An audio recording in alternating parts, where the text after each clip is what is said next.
But you got that context from Natasha Phiri. She's actually covering the Education Lekgotla currently underway, or in fact, that's expected to get underway on the East Rand at the Birchwood Hotel, and joins us now live. Natasha, you managed to get a quick bite from the Basic Education Minister just a short while ago. She's really focused on improving education outcomes there. I imagine that and so many other issues are likely to top the agenda.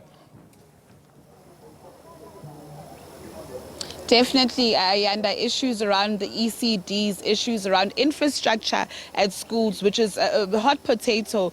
Pit latrines, if you remember last year on the 6th of September, she has set a deadline for the 31 of March 2025 to actually eradicate pit latrines. And of course, these are just some of the questions we'll be posing to her and the officials to find out how far that progress is. But just joining me now is the spokesperson of the department, Mr. Elijah Mhlanga. Thank you so much for joining us on SABC News. So major targets that were set up last year to eradicate pit latrines. The last time I checked, correct me if I'm wrong, I think 92% of pit latrines were actually eradicated out of 4,000 schools. Are we well on track? Will you actually meet the deadline of the 31st of March 2025?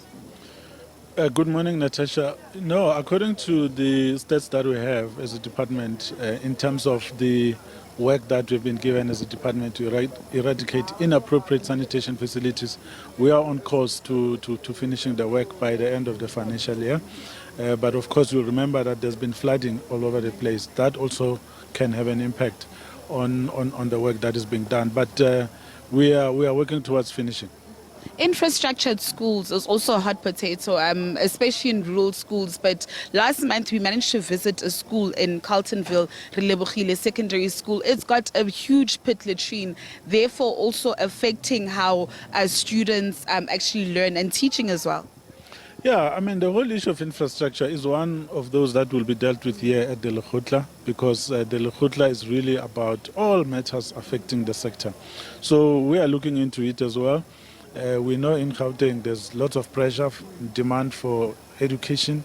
We always have thousands and thousands of young people who come through, even in January when schools open, for spaces in the province. And the province always has to do extraordinary measures to create space for learners to be accommodated. In many cases, when that pressure happens, it's temporary structures that we put in place. So we're working under a lot of pressure, but we are gathering here today to try and find solutions to some of the questions you're asking. And of course, another issue is the issue of improving our foundational skills of numeracy and literacy, especially reading and use of mother tongue-based bilingual education. And this is important as this year, we know that grade 4 pupils are to be taught in their mother tongue. How is that phasing out? No, it's going well. It's work that we've been doing for a very long time. So we've got to the point now where we're implementing it. So in 2-3 grades this year, we're implementing mother tongue-based bilingual education, because we have realized that based on studies that we have been participating in, we have realized that mother tongue education is the key to success of our system.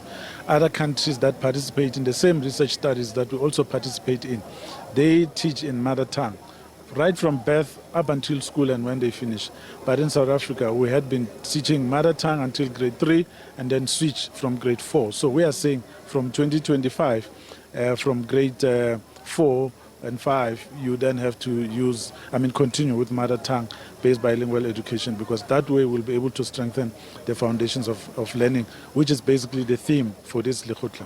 Mr. Mhlanga, let me release you because the program has started. Thank you so much for your time. Of course, Ayanda, we will be bringing you the latest developments and updates coming from inside. We do expect President Cyril Ramaphosa to address attendees around 11:15. Of course, as SABC News, we will be bringing that to our viewers live. Of course, we spoke to the Minister of Basic Education earlier on, Sevio Khwagube, talking about the quality, improving the quality of education in our schools. And of course, we also spoke to the Minister of Science and Technology, Dr. Bladen Zimande, who actually emphasized that, listen, theirs is a collaborative effort to work together between the two departments and to ensure that,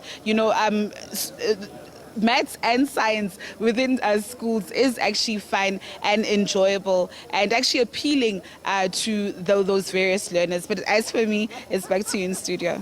Natasha Phiri, no overstating the importance of all those issues. We'll be keeping up with the president as soon as he takes to the podium. But for now, Natasha Phiri, live to us there from the Boksburg Hotel. Thanks very much indeed.